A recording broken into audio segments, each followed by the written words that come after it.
An early vote will move forward a plan that could make public dollars available for private school education in Texas. We'll share how a Senate committee voted on this and what exactly families could get to send their students to private school. Plus, a judge temporarily blocked an executive order from President Donald Trump to pause federal grants and loans. What kind of impacts we could see here in Central Texas. And we're starting to see some rain move through many spots. The dense fog advisory now extended until 2 p.m. We have all that and so much more in your first morning weather. In-depth, investigative. This is KXAN News at Noon. We want to begin with some breaking news out of Georgetown for you. We are learning that there are people being evacuated from the area near Main Street and University Avenue in Georgetown, and that's because of a gas leak. This is developed from our last hour when we told you some roads had closed. Now, we do not know how many businesses or homes are affected by these evacuations, but we are told by the Georgetown Fire Department that the evacuations are happening from 11th to 15th Streets and from Scenic and Church Streets. Atmos Energy is also sharing at this time through the fire department that it's expecting these closures and these evacuations to last for several hours as repairs are underway. We, of course, will keep following this and share the latest that we get from first responders there in Georgetown, so stay with us for that. We also have some more developing news in Georgetown. Classes are canceled today at Georgetown High School after police began investigating a bomb threat there. Efforts are happening to reconnect students on campus with their families. And KXAN's Barrett Tryon is joining us live outside the high school at this point. And Barrett, what are you seeing there now? Well, I can tell you guys in the last hour or so, it is quiet. It's down a lot, but we'll give you a live look. This is Austin Avenue right in front of Georgetown High School. Fewer police cars and police presence out here, but that was not the case when we rolled up here. Let's take a look at some video from a little bit ago. Now, as you mentioned, the big takeaway right now is Georgetown High School has canceled classes for the rest of the day because of this bomb threat that was called in. It was called in sometime this morning. We're still waiting to talk to police on a timeline of events this morning, but we do know that parents were notified around 7:40 this morning on the Parent Square app that there was an incident going on at the school. Now, during that time, the school was put on lockdown. The students were taken to a secure location. They have since released students back to their families. That's something that is happening right now. Meanwhile, the district really wants people to understand it is only Georgetown High School that is affected by this. No other schools. Everything else is normal operations. But again, we are waiting for police to give us an update as to what happened in kind of those timeline of events. But right now, a pretty quiet scene out here outside Georgetown High School.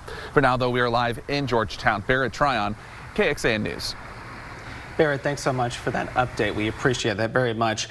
New this afternoon, we do have another update about efforts to refill Lady Bird Lake after water levels dropped at least 2 feet yesterday. This afternoon, Austin Water and the Lower Colorado River Authority say they are working together to gradually refill the lake to normal levels. Those levels fell due to one of the gates getting stuck during some work at Longhorn Dam. Austin Water and the LCRA say that these refills will take place throughout this afternoon into the evening at 3 to 4 inches per hour. Yesterday, Austin Water stopped the water flow with temporary barriers. Those barriers could be up for several months before a permanent solution is installed. However, Austin Water did say that that work is underway at this point. Austin Water says the work will not impact water or wastewater services for customers. For a look at how much water dropped at Lady Bird Lake, check out this graph right now on our website, KXAN.com. Our digital data reporter, Christopher Adams, put this together. Just search for this story. First warning weather with meteorologist Freddie Fela. We now take a look at dense fog advisory in effect until 2 p.m. now, and you can tell who it encompasses. It encompasses Georgetown, Austin, Bastrop, Giddings, Lockhart, San Marcos, and over to Dripping Springs. If you're within any of these areas, that dense fog advisory in effect till 2. That doesn't mean that Blanco and Fredericksburg aren't seeing any fog out there. It just means that we're seeing the most of it within this one area. In fact, visibility down to almost a quarter of a mile as you reach out towards the airport, San Marcos at around a quarter of a mile, Dripping Springs just over a quarter of a mile as well, and down out towards Lago Vista. It's not even registering at this point. That's how dense the fog is in many of those spots. Here's a look out of Dripping Springs. Not only are they dealing with fog, but they're also dealing with some of the showers that have started to pick up in many spots. In fact, this is what it looks like at this point. If you're not seeing some of the green for rain, you're seeing some drizzle out there as well, especially within Dripping Springs, Blanco, and down farther towards the south. Temperatures at this point, 58 in Georgetown, 60 degrees in Austin, 62 in Blanco, 63 in Fredericksburg, San Marcos at around 61, with your severe threat for tonight going into tomorrow, still within that category 1, that marginal category for many of us. It starts off in the west for tonight and then moves over towards the east after midnight. So coming up, we're going to be talking about the fog, the drizzle, and the showers, your severe risk overall. I'll give you an update on that, and warming up as we get to the weekend. That's all coming up. Thanks so much, Freddie. Texas senators voted to fast-track a plan that will let families use taxpayer dollars to pay for their children's private school education. Late last night, legislation to create education savings accounts cleared its first hurdle in the Senate Education Committee. Members voted along party lines to approve this bill, with 9 Republicans supporting it and the committee's 2 Democrats standing in opposition. The plan would carve out $10,000 per student per year to help pay for private school. Students with disabilities could get $11,500, while lawmakers put $1 billion in their proposed budget to start this program. However, projections estimate the cost could grow to $3.75 billion by 2030. The state senator who wrote the bill claims that estimate is flawed. That is fun to see how they would extrapolate the numbers, but we as a body would have to approve the growth of the program as appropriators and on the Senate floor before those fairy tale projections beyond the $1 billion plan that we're talking about now would be anything but a cartoon. The committee vote yesterday sets the stage for the full Senate vote on the bill as soon as next week. However, that is only if Governor Greg Abbott declares ESAs, education savings accounts, as an emergency item for this session. Many people expect him to do that Sunday during his State of the State address, though. We'll be carrying that speech of his live on KXAN that begins at 5 o'clock. After a day of panic and some confusion across the country, a federal judge temporarily blocked the Trump administration's freeze on federal grants and loans. Washington correspondent Jesse Chinera reports on how this could impact you. The judge questioned whether the Trump administration knew the full extent of its funding pause, and Democrats shared similar concerns. People are worried. People are in a panic. Democrats say they've gotten countless calls from concerned states, schools, and organizations after the Trump administration announced a federal funding freeze. This is what a king does. This is not how a democracy works. The temporary pause on federal grants and loans could impact healthcare research, education programs, and meal assistance. Democrats call it illegal since Congress already approved the money. As much as Trump desires it, a law is not a suggestion. Republicans, though, brushed it off, especially since they said the freeze would not impact Social Security, Medicare, and food stamps. This is not unusual for an administration to pause funding and to take a hard look. White House Press Secretary Caroline Leavitt said the president's order calls for a review of funds to make sure they comply with his executive orders. It means no more funding for illegal DEI programs. It means no more funding for the Green New scam that has cost American taxpayers tens of billions of dollars. It means no more funding for transgenderism and wokeness. And officials with their federal funding in limbo do have to answer questions like how their programs promote diversity. The Trump administration is also asking federal employees to report their coworkers if these initiatives continue. In Washington, I'm Jesse Chinera. We did ask several local and county organizations to see how a pause in federal funding could impact them. The Capital Area Private Defender Service is an Austin nonprofit and assists people who need lawyers when they cannot afford one. Its leaders are worried about the impact on their clients because they use federal assistance to help pay for these cases. For most clients, it's an unattainable goal. I mean, most of these representations require a lot of resources. You're reviewing the entire case. You'd be looking at tens of thousands of dollars in attorney's fees, which almost no incarcerated client has. We also asked how that funding pause could impact the city of Austin. City Manager T.C. Brodnack says the city is examining the potential impact of a funding freeze. Coming up, the head of the Texas Department of Public Safety says his department is already understaffed. That's as Governor Greg Abbott prepares to send more of its resources to help with President Trump's enhanced border operations. Plus, people in Pennsylvania are getting ready for one of the biggest days of the year for them. We'll tell you how many people we could expect to travel to see the groundhog, and maybe Freddie will give us another look at his groundhog report card coming up. Welcome back, everyone. Now, as Groundhog Day approaches on Sunday, the town of Puxatawney, Pennsylvania will be filling up, and many will be taking a trek to the spot where Puxatawney Phil could view his shadow. Phil's handler says the Groundhog Club is expecting 40,000 people this year. On Sunday, the Groundhog Club is hoping to unveil the new home for the groundhogs located at the Visitor Center. Just think of what your imagination might tell you Phil and Phyllis's burrow under Gobbler's Knob might be like. They have some weather instruments, maybe some storage for some scrolls, possibly a fireplace to keep warm. We're told the Visitor Center will also have a lot of groundhog-themed things for sale, including some new items that I'm sure Freddie will want to buy. The groundhog and I have a contentious relationship. As you can tell, he doesn't look too pleased that I'm calling him out, but I have to show you a scorecard again because you got to know, can we trust what the groundhog is saying? And look, we only have one A+ here. He's actually pretty on the spot on 2016, but it's not until we get to 2020 where he was correct as far as temperatures are concerned for February and for March.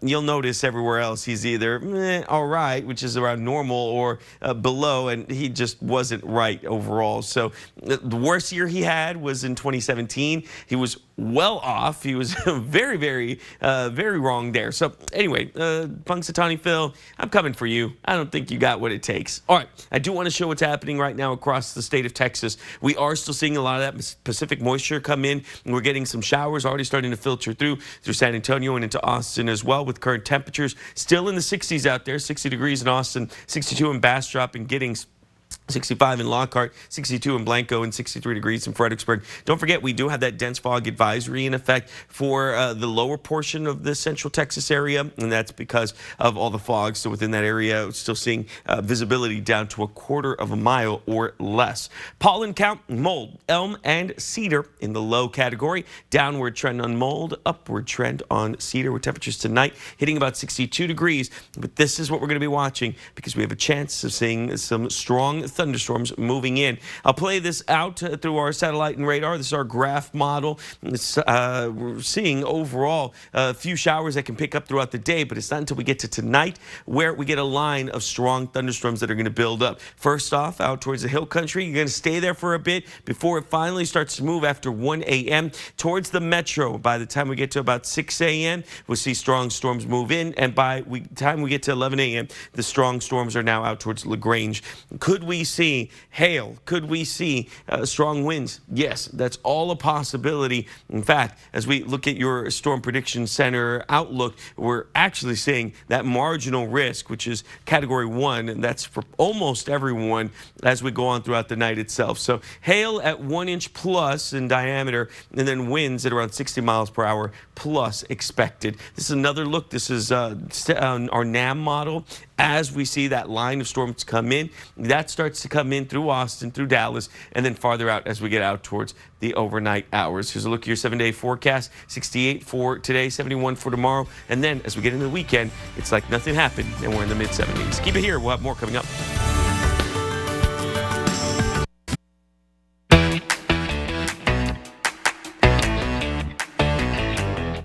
Hi, I'm Karen Forsell. This is Jacob Palmer, and we're back from bestreviews.com. Be sure to take out your phone, Scan that QR code. Get ready to scan, shop, and save. We're talking bestseller products today, one of which is in my house currently, and it's the Black & Decker Dustbuster. I love it. Yeah, and we love these products that we have today because they're, number one, great deals, but they also come from great brand names, and obviously Black & Decker fits the bill there. This is perfect for the pet owner in your life, the parent in your life. You can keep it in your car, you can keep it in your mud room.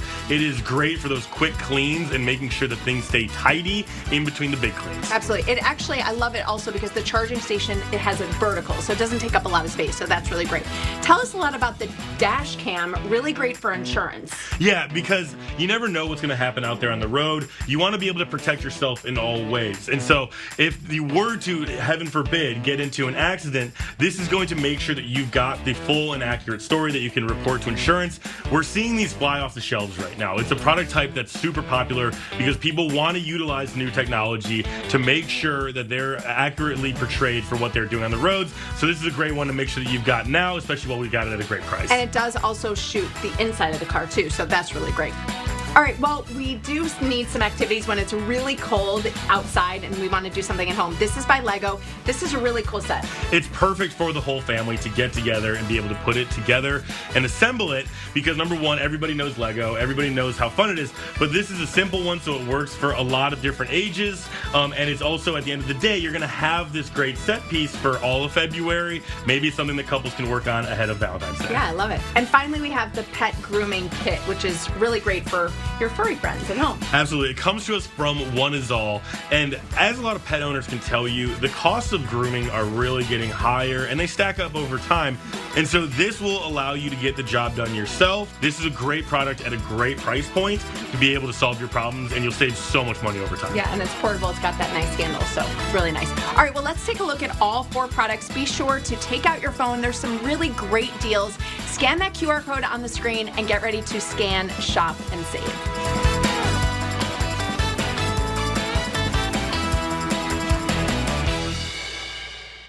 You can find the best reviews, epic discounts on KXAN.com. Just pull down the menu under the Marketplace tab and click on Epic Discounts. Welcome back, everyone, and thanks again for joining us here on KXAN News at noon. The time is 12:23. We have a live look from Elroy, Texas, where you can see that those clouds are overhanging the area too, making it for a very gray day. A dense fog advisory is in effect until 2 this afternoon. We'll get an update about that, plus what's in store with maybe some severe weather in our area coming up in just a few moments.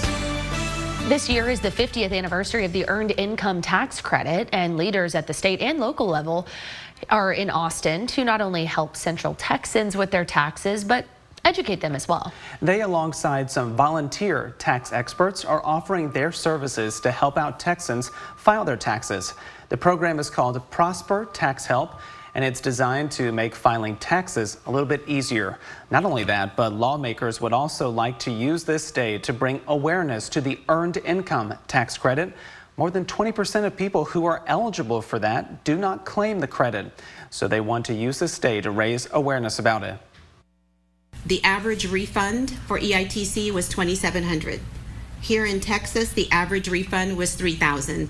So we're $300 higher than the average nationwide. I really want to bring home that money is really monies that helps the economy here in Texas, but it really helps working families, especially if there are food insecurities or they're trying to make ends meet. Now, for more help understanding EITC, you can visit the IRS website to get a little bit more context about how to maybe get some of that help. Still to come here on KXAN, ICE and other federal agencies continue to arrest migrants they say have active warrants. What local leaders say that rights people should be aware of that they have. And a father of 5 died during a crash in Lakeway. What police say happened there.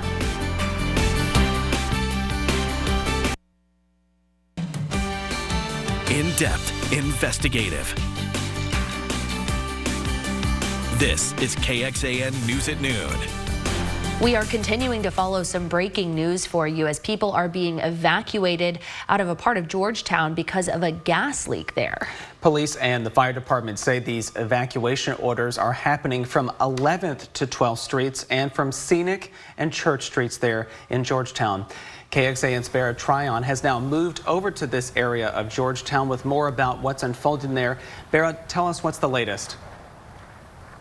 I'll tell you guys, it is a little bit of a mess out here right now. A huge chunk of Highway 29 closed down while crews work. Now, this happened at University and Main Street, about 5 blocks away from where we're standing down here. You can see crews are out there right now working to fix this gas line repair, about 4 inches, as you mentioned.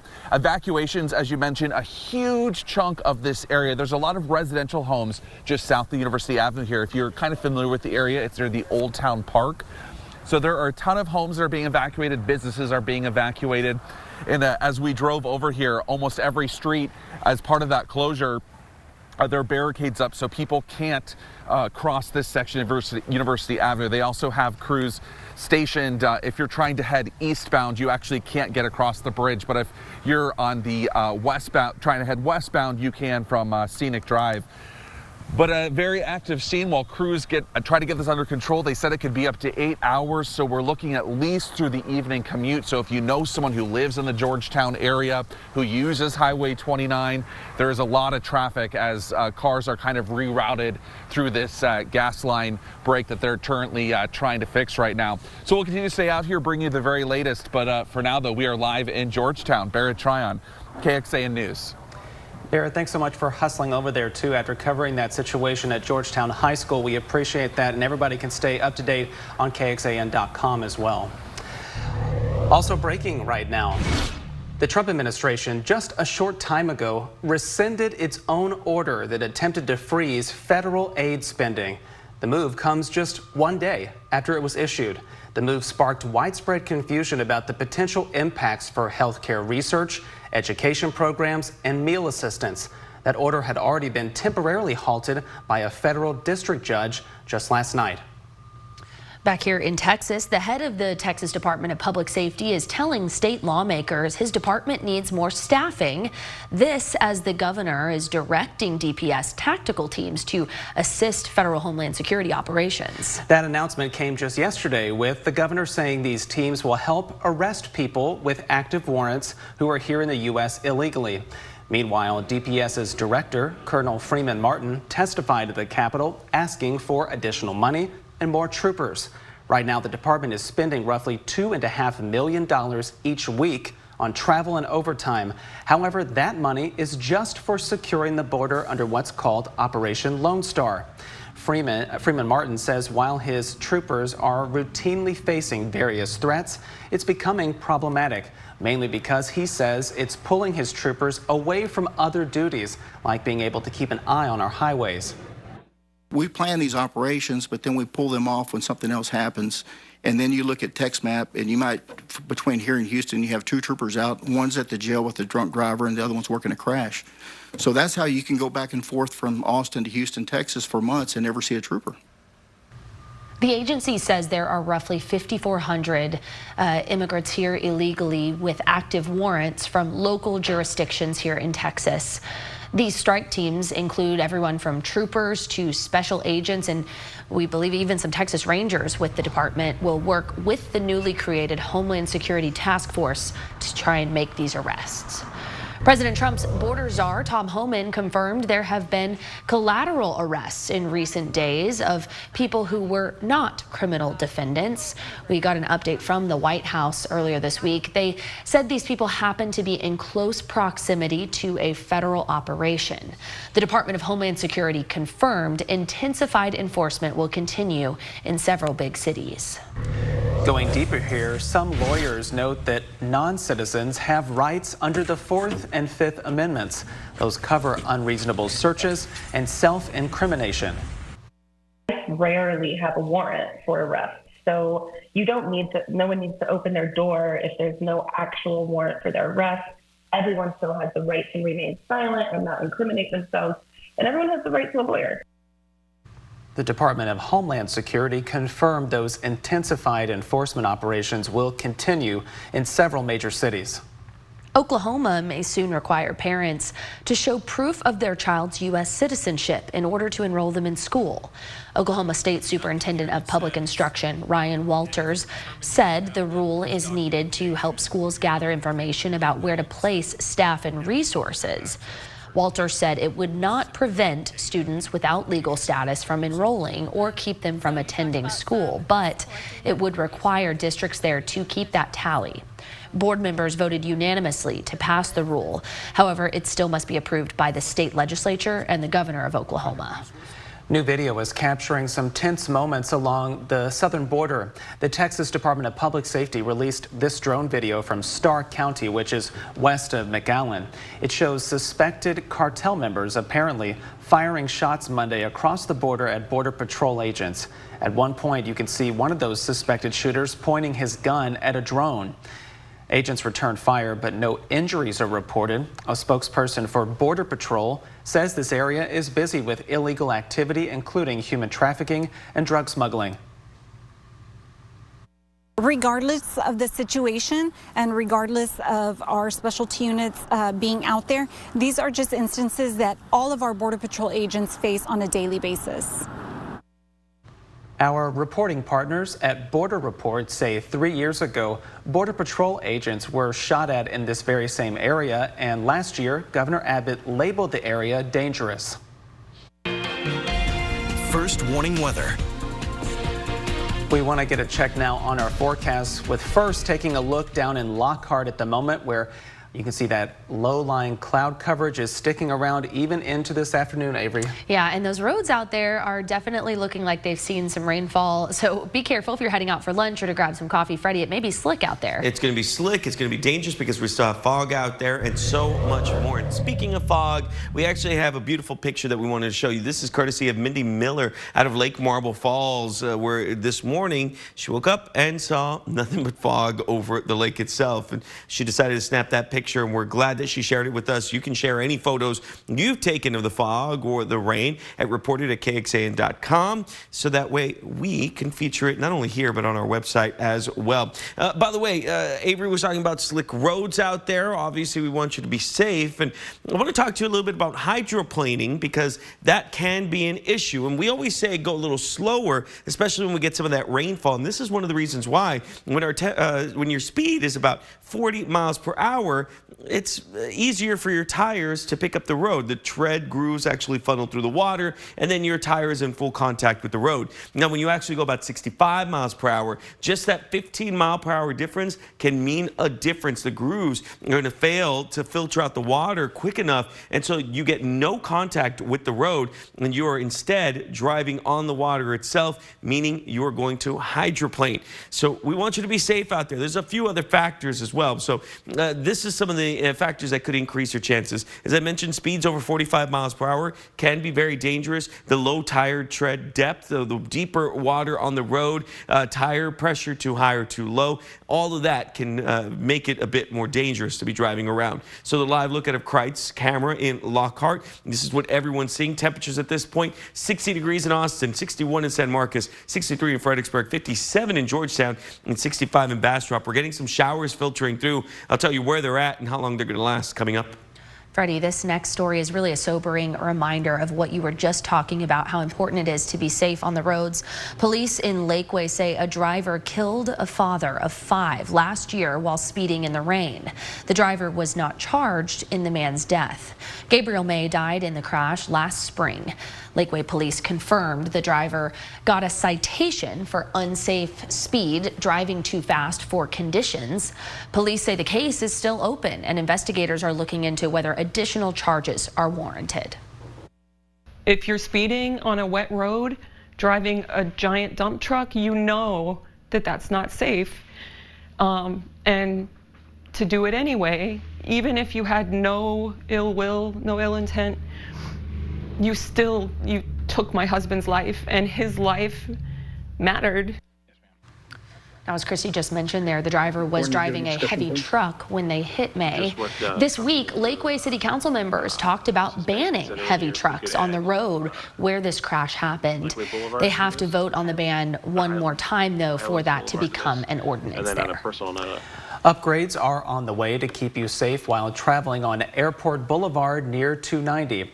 We're talking about the intersection of Airport and 53rd and a half Street. The city of Austin is using almost $9 million from its 2016 mobility bond to build new bike and pedestrian facilities, driveway and curb improvements, and intersection enhancements. This project is one of the 9 corridors getting upgrades thanks to that bond. To learn more about the other corridors, digital reporter Kelsey Thompson has more details if you head to our website and visit KXAN.com. As light rail advances in Austin, project heads are leaning into emerging technology to try and help people experience the future system all through a headset. Yesterday, Project Connect gave visitors a chance to test out walking to and from the future light rail system using virtual technology headsets you're seeing here. Transit leaders are collecting data and feedback to help fine-tune the final design for the light rail. So when we're thinking about people-centered design, it's not just what the data tells us. So in this case, where people are looking and how they're feeling, it's also about what they perceive. So interesting to see that footage there in action. The meeting is part of a series of public events related to the draft of the Environment Impact Statement released earlier this month about this project. Officials are collecting feedback on the draft through March 11th. And we show you how you can be heard on KXAN.com if you have a few things to say about this. Coming up, RVs are going digital. The latest model where you can control one from an iPad.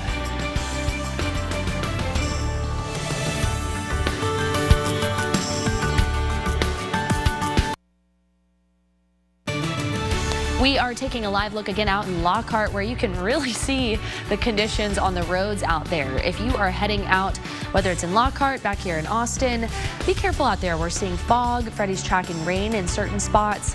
He's going to have a full look at your forecast coming up in just a couple of minutes. Okay, imagine an RV that parks, hitches, and even levels itself, all controlled through an iPad. Rich DeMuro shows us that reality with the Pebble Flow on today's Rich on Tech. An RV that's remote controlled. It's like magic. You think about RV, it's like, I'm intimidated. Bing-Ray Yang is founder of Pebble, the startup making an all-electric RV that's tech first. But with this, you don't have to go through all these hoops anymore. Recently, I visited the company's headquarters and final assembly plant in Fremont, California. Yeah, we really want this vehicle to look like it belongs in nature. Many employees have worked at Apple, Tesla, Rivian, and SpaceX. Okay, here we go. Ready? Stop. Pebble Flow looks and feels aerodynamic with a spacious, thoughtful design that includes work and sleep areas, a large kitchen, lots of storage, plus cool windows that go from see-through to frosted in a tap. When it's not in use, it appears kind of open and inviting. You can maneuver the entire trailer using an iPad controller. Now I'm gonna move it backwards, let's see. Okay, so I could easily back this up into my driveway. It has an automated feature called Magic Hitch, which attaches itself to the tow vehicle. It's literally like the space shuttle docking onto a space station, fully automated. That employee used to work at NASA. On the road, the trailer feels light because the electric engine helps propel it. Doesn't feel like we're tracking 6,800 pounds behind us. It also levels and stabilizes itself too. Overall, Pebble Flow is an impressive advance in RV tech. Just be prepared to pay a starting price of over $100,000. This right now is a flagship product, but later on there will be other products that come out at a price point that is going to be more accessible to customers.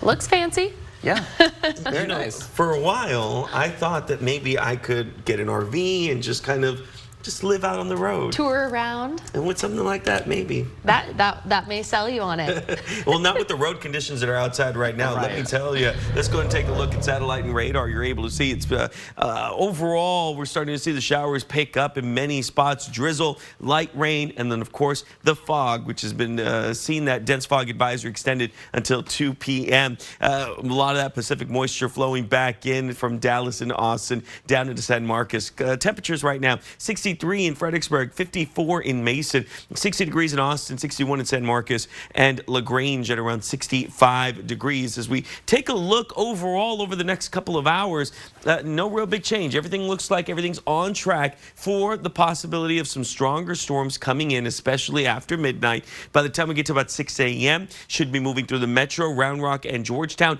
and then finally through as we get out towards the early morning hours around 11 a.m. by Thursday, already out within the eastern counties. We're starting to see sunnier skies out towards the hill country, with partly cloudy skies in the metro, and then all just starts to clear out as the day goes on Thursday. By Friday, sunny skies out there. This is another model that gives you the same exact thing, but notice how from Austin through Dallas and then up into Arkansas, and that's where we expect to see some of the strongest storms. That moves out, and we're left with clearer skies as we get out towards Friday as well. The amount of rainfall, though, still about 1 inch to 2 inches of rain possible for a majority of us. It's not until you get out towards the hill country where you see about less than 1 inch of rain, especially as you get into Mason. The heavier rainfall amounts are going to be farther up past Waco and into Dallas. Here's a look at your weekend forecast. Saturday, once we get to that point, we're looking at 74 degrees. By Sunday, 77 degrees, sunny and nice out there. Warmer than normal temperatures kicking in, especially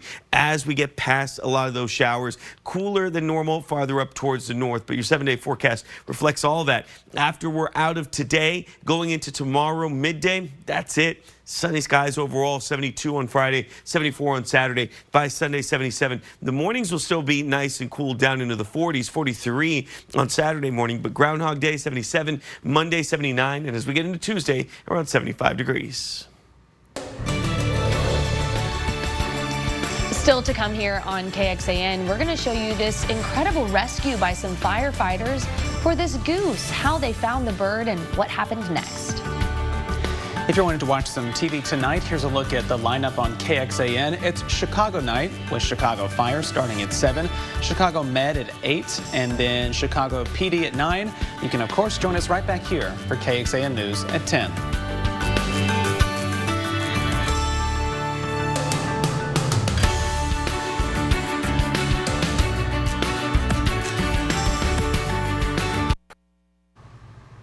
A goose in Ohio in an unfortunate situation has some firefighters to thank for saving the day. They were doing ice rescue training on the lakeshore when they noticed this goose sitting on the edge of the ice. The bird wasn't moving, so they got a bit closer and discovered its back feathers were actually stuck in that ice. Those firefighters safely removed the feathers from the ice, but they noticed the goose was, of course, as you can imagine, cold and a bit lethargic. They took it back to the firehouse to warm up. Put on some videos for him to watch of geese. He didn't like those, but he seemed to really enjoy the X Games. So he watched that all day. Last night we thought he might need some hydrotherapy, so we filled the plunge tank, and he's just hanging out. ODNR's coming to get him, and we're gonna let him go. Live a good life. It's different. Usually it's people, but we like helping everybody. So it's fun just to help anything that's hurt. We're so glad that they do. What heroes, seriously. And it's so good to see him doing well, kind of swimming around here. Now, the firefighters named this goose Meech because they say when they picked him up, he was making a very loud sound that sounded like Meech. So there you go. That's how he got his name. He is now, we know, with the Ohio Department of Natural Resources, and they'll be working with him to get him returned to his home. Serving everything in the community. Oh, yeah. I love to see it. You know, tonight we could get that possibility of severe weather. So we just want to remind you through our First Warning Weather University about downloading the KXAN Weather app. And one of the reasons why your phone might go off tonight is because of severe thunderstorm warnings. As I mentioned before, we could see hail or very strong winds associated with that. It's possible that you may get a flash flood warning alert or tornado warning, but that's not as likely tonight, especially with the later models we've been getting. They don't look like it's going to be as severe as we saw just a few days ago. However, we don't want anyone to just write off these storms. We want everyone to be prepared because a lot of these storms could be very, very strong. So again, download the KXAN Weather app and be prepared in case an alert goes out. Of course, we want you to have that handy and ready for you. Here's a look at your out-the-door forecast. Temperatures are going to move back up into the upper 60s by the afternoon. 67 by 5 p.m. By 7 p.m. to 9 p.m. we're at 66, and by 11 p.m. we're on 65 degrees. As we look at your 7-day forecast, the chance of rain pretty much ends after tomorrow. Once we get to around this time tomorrow overall, we'll be seeing the last of the showers move out of the eastern counties. Temperatures will be back up to the 70s by tomorrow. By Friday, 72, Saturday, 74, and then by Sunday, 77 degrees. And by Monday, we are flirting with 80s. Wow. Yeah, that's right. Don't forget, average temperatures around this time of year within the mid 60s. So this is movement in the wrong direction. We want to get well far away from 79, but it looks like that's where we're headed. Really, what a roller coaster ride we've been on with those temperatures too. You guys have me Almost speechless 80 with that. again? Yeah. Wow. Almost 80. You know, we had the freezing just a week ago, and now here we are talking about moving back up to around 80 degrees. So, you know, bust out the swim shorts, I guess. Put away those jackets again. Yeah. Wow. All right, well, everybody, thanks so much for joining us here this afternoon. We will see you back here in about half an hour with another update on your local news headlines and the weather forecast. So stay with us. Enjoy the rest of your afternoon, though. Take care.